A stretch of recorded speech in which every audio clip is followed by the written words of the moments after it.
राम राम दोस्तों और मेरी माताएं बहनें, आशा है कि आप सभी के ऊपर बाबा नीम करौली जी की अपार कृपा होगी। आपके घर परिवार में सभी कुशल मंगल होंगे, यही मैं अर्जी लगाता हूँ प्रभु की शरण में। मेरे सर्वप्रथम पूज्य गणेश भगवान जी, मेरे श्री राम प्रभु, मेरी सीता मैया, मेरे हनुमत स्वरूप बाबा नीम करौली जी, मेरा जो भी भाई, जो भी मेरी माताएं बहनें आपकी ये महिमा सुन रहे हैं, उनके ऊपर तुरंत कृपा करो मेरे भगवान, मेरे प्रभु। उनके हर संकट को काट दो, उनके घर में सदैव कुशल मंगल हो, खुशियां आए, धन वर्षा हो, यही मेरी प्रार्थना, यही मेरी अर्जी। जय श्री राम, जय बाबा नीम करौली महाराज। दोस्तों और मेरी माताएं बहनें, आज मैं आपको श्रीमद् वाल्मीकि रामायण किष्किंधा कांड का 18वां सर्ग सुनाता हूँ। श्री राम का बाली की बात का उत्तर देते हुए उसे दिए गए दंड का औचित्य बताना और बाली का निरुत्तर होकर भगवान से अपने अपराध के लिए क्षमा मांगते हुए अंगद की रक्षा के लिए प्रार्थना करना और श्री राम का उसे आश्वासन देना। पूरा सुने मेरे भाई, बहुत बड़ा सर्ग है लेकिन महिमा प्रभु की है, इसमें कोई भी संदेह ना करे, आपके लिए कल्याणकारी होगा। जय श्री राम। वहां मारे जाकर अचेत हुए बाली ने जब इस प्रकार विनय भाव से धर्माभास, अर्थाभास और हिताभास से युक्त कठोर बातें कही, आपेक्ष किया, तब उन बातों को कहकर मौन हुए वानर श्रेष्ठ बाली से श्री रामचंद्र जी ने धर्म, अर्थ और श्रेष्ठ गुणों से युक्त परम उत्तम बात कही। उस समय बाली प्रभाहीन सूर्य, जलहीन बादल और बुझी हुई आग के समान श्रीहीन प्रतीत होता था। श्री राम बोले, हे वानर, धर्म, अर्थ, काम और लौकिक सदाचार को तुम स्वयं ही नहीं जानते हो, फिर बालोचित अविवेक के कारण आज यहाँ मेरी निंदा क्यों करते हो? सौम्य, तुम आचार्यों द्वारा सम्मानित बुद्धिमान वृद्ध पुरुषों से पूछे बिना ही, उनसे धर्म के स्वरूप ठीक ठीक समझे बिना वानरोचित चपलतावश मुझे यहाँ उपदेश देना चाहते हो अथवा मुझ पर आपेक्ष करने की इच्छा रखते हो। पर्वत, वन और काननों से युक्त यह सारी पृथ्वी रघुकुल वंशी राजाओं की है, अतः वे यहाँ के पशु पक्षी और मनुष्यों पर भी दया करने और उन्हें दंड देने के भी अधिकारी हैं। धर्मात्मा राजा भरत इस पृथ्वी का पालन करते हैं, वे सत्यवादी हैं, सरल तथा धर्म, अर्थ और काम के तत्व को जानने वाले हैं, अतः दुष्टों के निग्रह और साधु पुरुषों के प्रति अनुग्रह करने में तत्पर रहते हैं, जिसमें नीति, विनय, सत्य और पराक्रम आदि सभी राजोचित गुण यथावत रूप से स्थित देखे जाएं, वही देश काल तत्व को जानने वाला राजा होता है। भरत में ही वे सभी गुण हैं। भरत की ओर से हमें तथा दूसरे राजाओं को यह आदेश प्राप्त है कि जगत में धर्म के पालन और प्रसार के लिए यत्न किया जाए। इसलिए हम लोग धर्म का प्रचार करने की इच्छा से सारी पृथ्वी पर विचर रहे हैं। राजाओं में श्रेष्ठ भरत धर्म पर अनुराग रखने वाले हैं, वे समूची पृथ्वी का पालन कर रहे हैं। उनके रहते हुए इस पृथ्वी पर कौन प्राणी धर्म के विरुद्ध आचरण कर सकता है? हम सब लोग अपने श्रेष्ठ धर्म में दृढ़ता पूर्वक स्थित रहकर भरत की आज्ञा को सामने रखते हुए धर्म मार्ग से भ्रष्ट पुरुष को विधि पूर्वक दंड देते हैं। तुमने अपने जीवन में काम को ये प्रधानता दे रखी है। राजोचित मार्ग पर तुम कभी स्थिर नहीं रहे। तुमने सदा ही धर्म को बाधा पहुंचाई और बुरे कर्मों के कारण सत्पुरुषों द्वारा सदा तुम्हारी निंदा की गई। बड़ा भाई, पिता तथा जो विद्या देता है, गुरु, ये तीनों धर्म मार्ग पर स्थित रहने वाले पुरुषों के लिए पिता के तुल्य माननीय हैं, ऐसा समझना चाहिए। इसी प्रकार छोटा भाई, पुत्र और गुणवान शिष्य, ये तीनों पुत्र के तुल्य समझे जाने योग्य हैं। उनके प्रति ऐसा भाव रखने में धर्म ही कारण है। वानर, सज्जनों का धर्म सूक्ष्म होता है, वह परम दुर्जय है, उसे समझना अत्यंत कठिन है। समस्त प्राणियों के कारण अंतःकरण में विराजमान जो परमात्मा है, वे ही सबके शुभ और अशुभ को जानते हैं। तुम स्वयं भी चपल हो और चंचलता चित्त वाले हो, अजितात्मा वानरों के साथ रहते हो। अतः जैसे कोई जन्मांध पुरुष जन्मांधों से रास्ता पूछता है, उसी प्रकार तुम उन चपल वानरों के साथ परामर्श करते हो। उसी प्रकार तुम उन चपल वानरों के साथ परामर्श करते हो। फिर तुम धर्म का विचार क्या कर सकते हो? उसके स्वरूप को कैसे समझ सकते हो? मैंने आज जो कुछ कहा है उसका अभिप्राय तुम्हें स्पष्ट करके बताता हूँ। तुम्हें केवल रोष पूर्वक मेरी निंदा नहीं करनी चाहिए। मैंने तुम्हें क्यों मारा उसका कारण सुनो और समझो। तुम सनातन धर्म का त्याग करके अपने छोटे भाई की स्त्री से सहवास करते हो। तुम सनातन धर्म का त्याग करके अपने छोटे भाई की स्त्री से सहवास करते हो। इस मामना सुग्रीव के जीते जी इसकी पत्नी रोमा का, जो तुम्हारी पुत्र वधू के समान है, कामवश उपभोग करते हो, अतः पापाचारी हो। वानर, इस तरह तुम धर्म से भ्रष्ट होकर स्वेच्छाचारी हो गए हो और अपने भाई की स्त्री को गले लगाते हो। तुम्हारे इसी अपराध के कारण तुम्हें यह दंड दिया गया है। वानरराज, जो लोकाचार से भ्रष्ट होकर लोक विरुद्ध आचरण करता है, उसे रोकने या राह पर लाने के लिए मैं दंड के सिवा और कोई उपाय नहीं देखता। मैं उत्तम कुल में उत्पन्न अक्षत्रिय हूँ, अतः मैं तुम्हारे पाप को अक्षमा नहीं कर सकता। जो पुरुष अपनी कन्या, अपनी बहन तथा छोटे भाई की स्त्री के पास काम बुद्धि से जाता है, उसका वध करना ही उसके लिए उपयुक्त दंड माना गया है। उसका वध करना ही उसके लिए उपयुक्त दंड माना गया है। हमारे राजा भरत हैं, हम लोग तो केवल उनके आदेश का पालन करने वाले हैं। तुम धर्म से गिर गए हो, अतः तुम्हारी उपेक्षा कैसे की जा सकती है? विद्वान राजा महान भरत धर्म से भ्रष्ट हुए पुरुषों को दंड देते हुए और धर्मात्मा पुरुषों का धर्म पूर्वक पालन करते हुए काम सख्त स्वेच्छाचारी पुरुषों के निग्रहों में तत्पर रहते हैं। हरीश्वर, हम लोग तो भरत की आज्ञा का ही प्रमाण मानकर धर्म मर्यादा का उल्लंघन करने वाले तुम्हारे जैसे लोगों को दंड देने के लिए सदा उद्यत रहते हैं। सुग्रीव के साथ मेरी मित्रता हो चुकी है, उनके प्रति मेरा वही भाव है जो लक्ष्मण के प्रति है। वे अपनी स्त्री और राज्य के प्रति मेरी भलाई करने के लिए भी कटिबद्ध हैं। मैंने वानरों के समीप इन्हें स्त्री और राज्य दिलाने के लिए प्रतिज्ञा भी कर ली है। ऐसी दशा में मेरे जैसा मनुष्य अपनी प्रतिज्ञा की ओर से कैसे दृष्टि हटा सकता है? ये सभी धर्मानुकूल महान कारण एक साथ उपस्थित हो गए हैं, जिनसे विवश होकर तुम्हें उचित दंड देना पड़ा है। तुम भी इनका अनुमोदन करो। धर्म पर दृष्टि रखने वाले मनुष्य के लिए मित्र का उपकार करना धर्म ही माना गया है, अतः तुम्हें यह दंड दिया गया है, वह धर्म के अनुकूल है, ऐसा ही तुम्हें समझ लेना चाहिए। यदि राजा होकर तुम धर्म का अनुसरण करते तो तुम्हें भी वही काम करना पड़ता जो मैंने किया है। मनु ने राजोचित सदाचार का प्रतिपादन करने वाले 2 श्लोक कहे हैं, जो स्मृतियों में सुने जाते हैं और जिन्हें धर्म पालन में कुशल पुरुषों द्वारा सादर स्वीकार किया है। उन्हीं के अनुसार इस समय यह मेरा बर्ताव हुआ है। मनुष्य पाप करके यदि राजा के द्वारा दंड को भोग लेता है तो वे शुद्ध होकर पुण्यात्मा साधु पुरुषों की भांति स्वर्ग लोक में जाते हैं। चोर आदि पापी सब राजा के सामने उपस्थित हों और उस समय उन्हें राजा दंड दे अथवा दया करके छोड़ दे।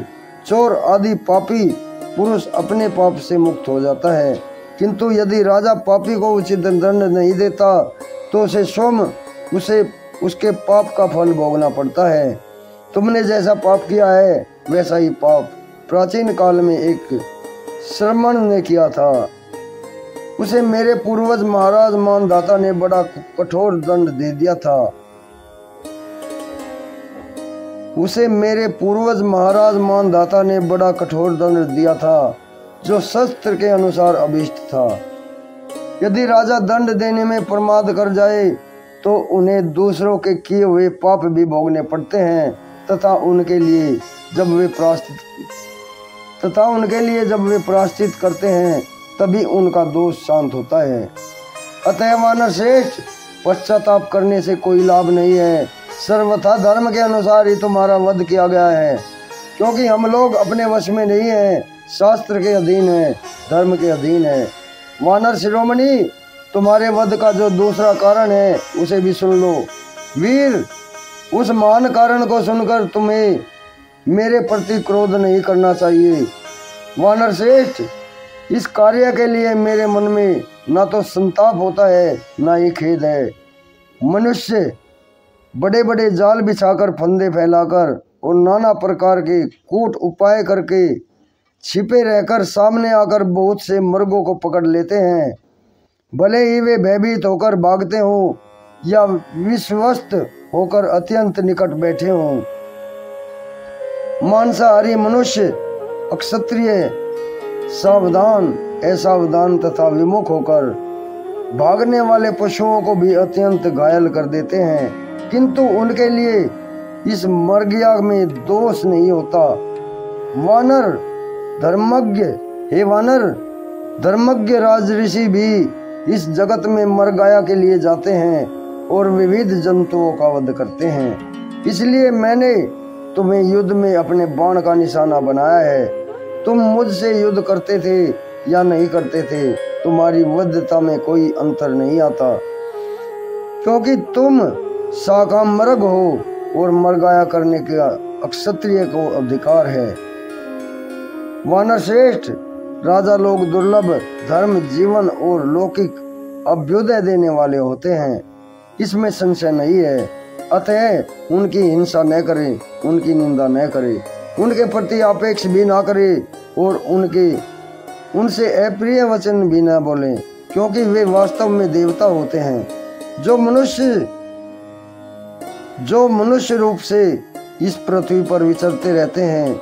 तुम तो धर्म के स्वरूप को न समझकर केवल रोष के वशीभूत हो गए हो, इसलिए पिता पितामहों के धर्म पर स्थित रहने वाले मेरी निंदा कर रहे हो। श्री राम के ऐसा कहने पर बाली के मन में बड़ी व्यथा हुई। इसे धर्म के तत्व का निश्चय हो गया। उसने श्री रामचंद्र जी का दोष का चिंतन त्याग दिया। इसके बाद वानर राज बाली ने श्री रामचंद्र जी से हाथ जोड़कर कहा, नरश्रेष्ठ, आप जो कुछ कहते हैं वो बिल्कुल ठीक है, इसमें संशय नहीं है। आप जैसे श्रेष्ठ पुरुषों को मुझ जैसा निम्न श्रेणी का प्राणी उचित उत्तर नहीं दे सकता। अतः मैंने प्रमादवश पहले जो अनुचित बात कह डाली थी उसमें भी आपको मेरा अपराध नहीं मानना चाहिए। रघुनंदन, आप परमार्थ तत्व के यथार्थ ज्ञाता और प्रजाजनों के हित में तत्पर रहने वाले हैं। आपकी बुद्धि कार्य कारण के निबंध में निश्चय निभ्रांत एवं निर्मल है। धर्मज्ञ, मैं धर्म भ्रष्ट प्राणियों में अग्रगण्य हूँ और इसी रूप में मेरी सर्वत्र प्रसिद्धि है, तो भी मैं आज आपकी शरण में आया हूँ। इसी धर्म तत्व वाणी से आज मेरी भी रक्षा कीजिए प्रभु। इतना कहते कहते आंसुओं से बाली का गला भर गया और वह कीचड़ में फंसे हुए हाथी की तरह आर्तनाद करके श्री राम की ओर देखता हुआ धीरे धीरे बोला, भगवान, मुझे अपने लिए, तारा के लिए तथा बंधु बांधवों के लिए भी उतना शोक नहीं है जितना स्वर्ण का अंगद धारण करने वाले श्रेष्ठ गुण संपन्न पुत्र अंगद के लिए हो रहा है। मैंने बचपन से ही उसका बड़ा दुलार किया है। अब मुझे ना देखकर वह बहुत दुखी होगा और जिसका जल पी लिया गया हो उस तालाब की तरह वह सूख जाएगा। श्री राम, वह अभी बालक है, उसकी बुद्धि परिपक्व नहीं हुई है। मेरा इकलौता बेटा होने के कारण तारा कुमार अंगद मुझे बड़ा प्रिय है। आप मेरे उस महाबली पुत्र की रक्षा कीजिएगा। सुग्रीव और अंगद दोनों के प्रति आप सद्भाव रखें। आप ही इन लोगों के रक्षक तथा इन्हें कर्तव्य और एक कर्तव्य की शिक्षा देने वाले हैं। राजन, भरत और लक्ष्मण के प्रति आपका जैसा बर्ताव है वही सुग्रीव और अंगद के प्रति भी होना चाहिए। आप उसी भाव से इन दोनों का भी स्मरण करें। बेचारी तारा की बड़ी शोचनीय अवस्था हो गई है। मेरे ही अपराध से उसे भी अपराधिनी समझकर सुग्रीव उसका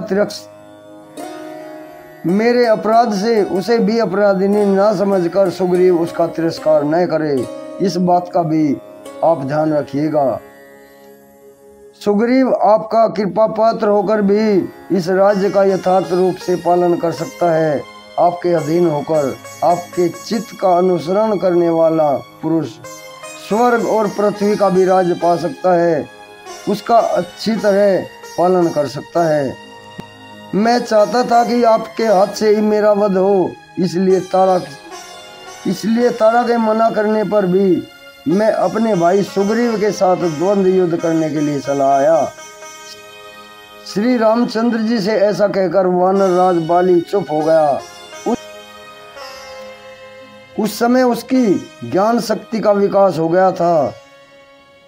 श्री रामचंद्र जी ने धर्म के यथार्थ स्वरूप को प्रकट करने वाली साधु पुरुषों द्वारा प्रशंसित वाणी में उससे कहा, वानर श्रेष्ठ, तुम्हें इसके लिए संताप नहीं करना चाहिए। कपिप्रवर, तुम्हें हमारे और अपने लिए भी चिंता करने की कोई आवश्यकता नहीं है, क्योंकि हम लोग तुम्हारी अपेक्षा विशेषज्ञ हैं। इसलिए हमने धर्मानुकूल कार्य करने का ही निश्चय कर रखा है। जो दंडनीय है उसे ही हम दंड देते हैं और जो दंड का अधिकारी होकर दंड भोगता है, उनमें से दंडनीय व्यक्ति अपने अपराध के फलस्वरूप शासक का दिया हुआ दंड भोगकर तथा दंड देने वाला शासक उसके उस फल को भोगने के कारण निमित्त बनकर कृतार्थ हो जाते हैं।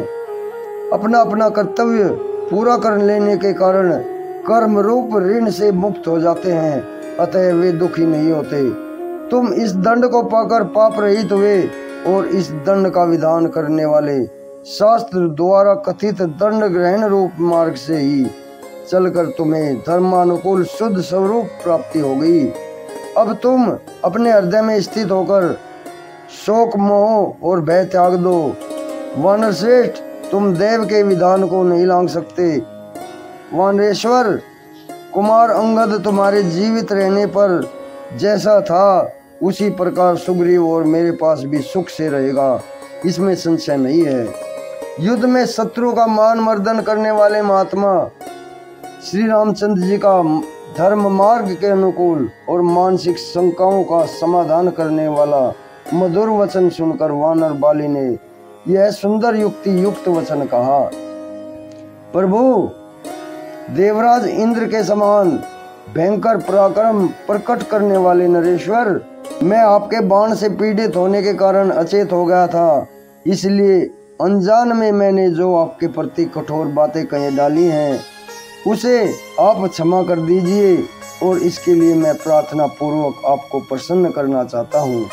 इस प्रकार श्री वाल्मीकि निर्मित आस रामायण आदि काव्य के किष्किंधा कांड में 18वां सर्ग पूर्ण हुआ। जय श्री राम, जय बाबा नीम करोली महाराज की। प्रभु राखो शरण बाबा। हे मेरे प्रभु, सबके ऊपर कृपा करो। दोस्तों और मेरी माताएं बहनें, कल मैं 19वां सर्ग सुनाऊंगा आपको। अंगद सहित तारा का भागे हुए वानरों से बात करके बाली के समीप आना और उसकी दुर्दशा देखकर रोना। जय श्री राम।